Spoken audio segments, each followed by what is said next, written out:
লোকসভা নির্বাচন সামনেই দরজায় করা নাড়ছে। এবার পায়ে পায়ে প্রচারের দিকে নজর রাখবো, কারণ রবিবার সরিয়ে জমজমাট প্রচার। ছুটির দিনে করতাল বাজিয়ে প্রচার বর্ধমান দুর্গাপুরের তৃণমূল প্রার্থী কীর্তি আজাদের, যে ছবি আপনারা দেখছেন। নাচে গানে প্রচারে দেখা গেল তৃণমূল প্রার্থীকে। বর্ধমান উত্তর বিধানসভার হাট গোবিন্দপুরে প্রচার সারেন তৃণমূল প্রার্থী। কর্মী সমর্থকদের সঙ্গে নিয়ে জমজমাট প্রচার কীর্তি আজাদের।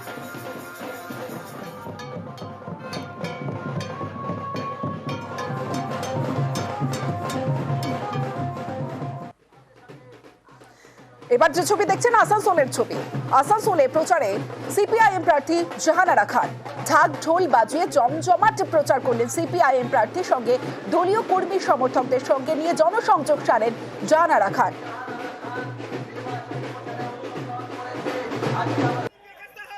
গতকালই নাম ঘোষণা হয়েছে মোহাম্মদ সেলিমের। মুর্শিদাবাদের তৃণমূল সিপিআইএম প্রার্থী মোহাম্মদ সেলিম, তিনি প্রচারে বেরিয়ে পড়েছেন আজ সকাল থেকে। যে ছবি আপনাদের দেখাচ্ছি, গতকাল নাম ঘোষণা এবং আজ থেকেই প্রচারে নেমে পড়েছেন সিপিআইএম প্রার্থী মোহাম্মদ সেলিম। কর্মী সমর্থকদের সঙ্গে নিয়ে প্রার্থীর রবিবার জলঙ্গি সাগরপাড়া রক্ষীর মোড়ে প্রচারে নামেন সিপিআইএম প্রার্থী মোহাম্মদ সেলিম। দলীয় কর্মী সমর্থকদের নিয়ে ভোট প্রচারে সিপিআইএম প্রার্থী মোহাম্মদ সেলিম।